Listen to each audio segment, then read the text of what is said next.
नारद जी ने कहा, माता जहां जहां भक्ति है वहां भगवान कहीं भी पहुंच जाते हैं।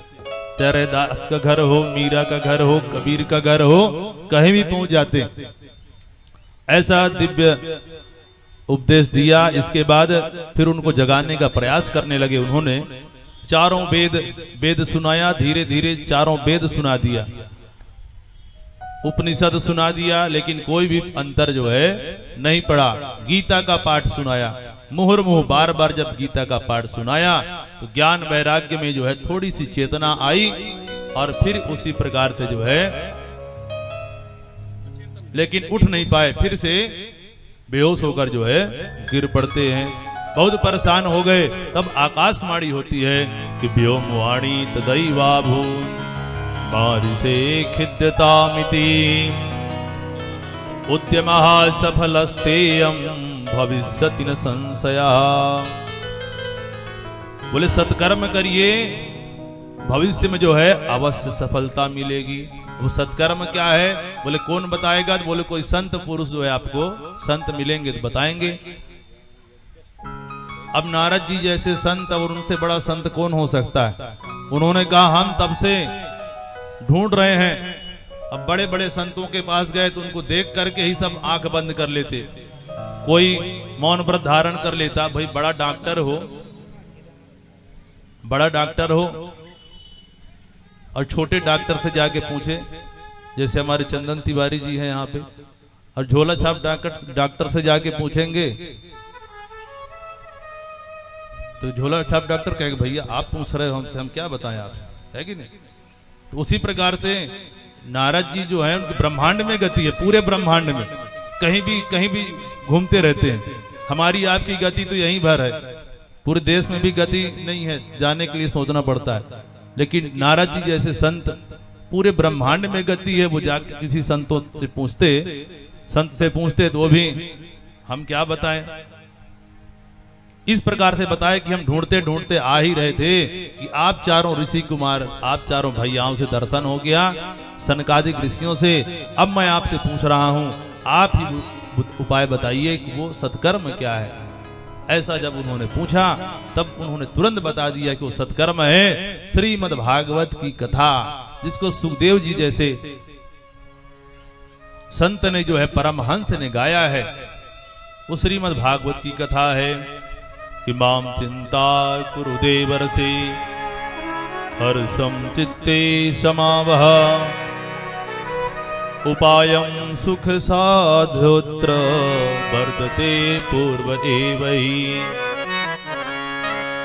अरे बोले भागवत की कथा जो है आप बता रहे हैं, मैं तो चारों वेद सुना दिया ना, चारों वेद सुना दिया, और भागवत तो वेद रूपी वृक्ष का ही फल है श्रीमद् भागवत। वेद रूपी वृक्ष का फल है श्रीमद् भागवत, तो मैं तो वेद सुना दिया।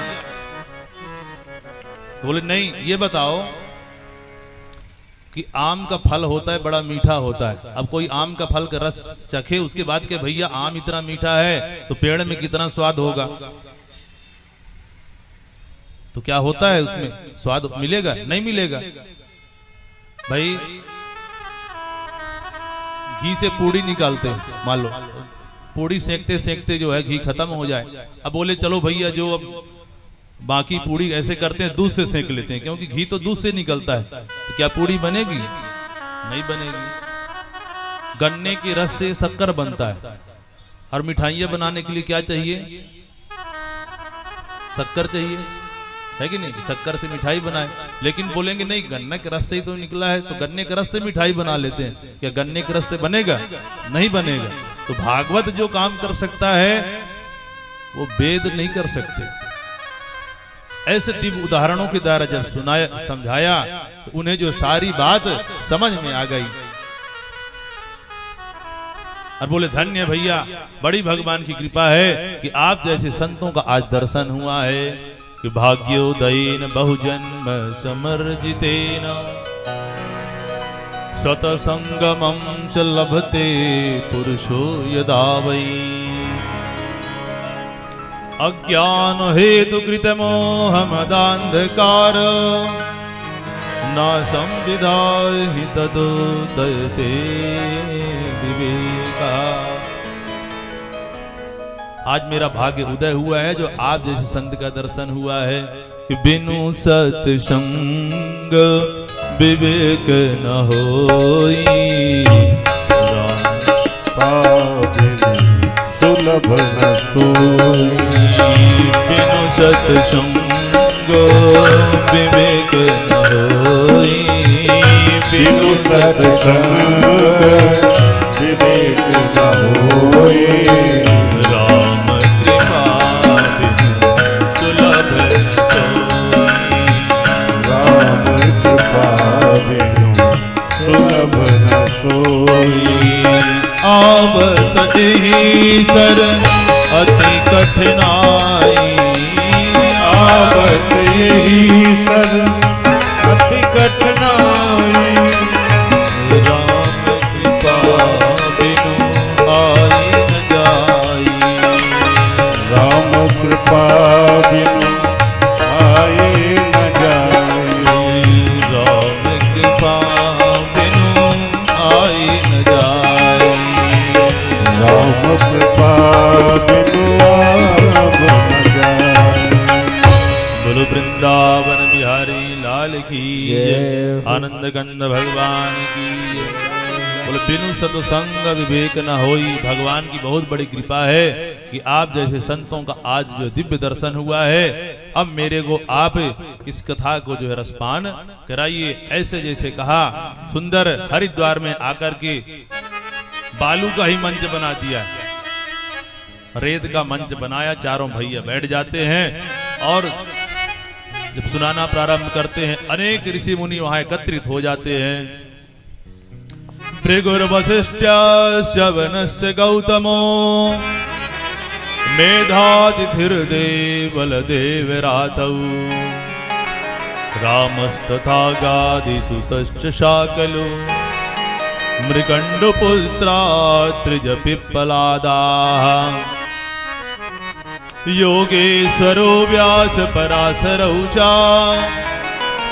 छाया सुगोजा जलजन्नु मुख्याः सर्वेप्यमी मुनिगणा सह पुत्र शिष्याः स्वस्त्रीभिराययुरते प्रणयेन युक्ताः। बड़े बड़े ऋषि मुनि सब कथा सुनने के लिए पहुंच जाते हैं। जो गृहस्थ संत थे अपने पूरे परिवार के साथ आते हैं, जो विरक्त थे अपने शिष्य मंडलियों को लेकर कथा सुनने आ गए। और सुंदर गंगा जी के तट पर जय जय घोष शब्द होने लगता है। जय शब्दो नमः शब्दः शंख शब्दस्तथैव च। और श्रीमद् भागवत की कथा को चारों भैया मिलकर सुनाना प्रारंभ कर देते हैं कि सदा सेव्या श्रीमद् भागवती कथा यस्याश्रवण मात्रेण हरिचित्रं समाश्रयेत। बोले भागवत की कथा सदा श्रवण करने योग्य है। इसका श्रवण करने से भगवान हरि हृदय में आकर जो है बैठ जाते हैं। और जो भागवत की कथा जहां कथा हो और आकर कथा न सुने तो गधे के समान है, मुर्दे के समान है। बोले ऐसा हम नहीं कह रहे हैं, देव समाज उनको गाली देता है कि देखो हमको कथा सुनने को मिला नहीं और इन मानवों को मिला है तो इधर उधर जो है घूम फिर रहे हैं, कथा जाके सुन नहीं सकते हैं। तो ऐसा उनको देव समाज जो है गाली देता है। ऐसे जो सुंदर श्रीमद् भागवत की कथा सुनाना प्रारंभ कर देते हैं कि भक्ति सुतौ तौ तरुणौ गृहीत्वा प्रेमैक रूपा सहसा विरासी।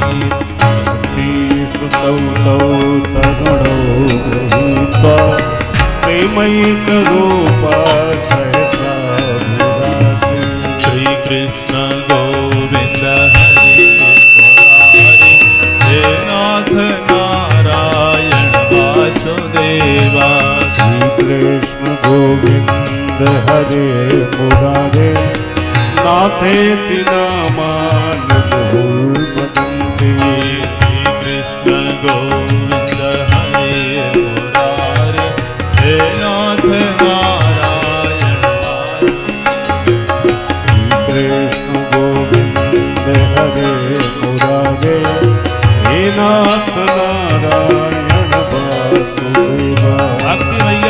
खैया खैया करके नाचती हुई दोनों पुत्रों के साथ जो है प्रकट हो जाती है और बोलती है अहम प्रतिष्ठान, मैं कहां बैठूं, मेरे लिए क्या जगह बनाया है। इस सकल भुवन मध्य निर्धनास्ते पिधन्या निवसति हृदि तेषां श्रीहरेर भक्तिरेका। हरिरपि निजलोकं सर्वथा तो विहाय प्रविशति हृदि तेषां भक्तिसूत्रोपनद्धा। उन्हें कहा कि आप सभी श्रोता समुदाय के हृदय में जाकर के जो है बैठ जाइएगा। भाई मकान खाली हो और सुंदर हो तो उसमें जाके कब्जा होता है। भाई किसी को मकान लेनी है किराए से, क्या करना पड़ता है, मकान दिखाइए, इसमें खाली है, बढ़िया स्वच्छ है, तो उसमें किराएदार जाके रहने लगता है। वैसे ही हमारा मकान यदि भगवान को वास देना है तो स्वच्छ होना चाहिए, किसी का वास ना हो। भगवान आके देखते हैं, झांकते हैं, जब देखते हैं कि लंबी लाइन लगी है भैया, यहाँ काम क्रोध लोभ मोह मद मत्सर सब भरा हुआ है, तो भगवान जाके देखते हैं, बोलते हैं भवन हमारे लायक नहीं है, वहां से जाकर के लौट जाते हैं। इस प्रकार से सभी श्रोता समुदाय हृदय में जाकर के भक्ति महारानी जो है बैठ जाती है और ज्ञान वैराग्य भी जो है प्रबुद्ध हो जाते हैं। तो सनकादि चारों भैया इस प्रकार से दिव्य कथा उनको जो है सुना रहे हैं।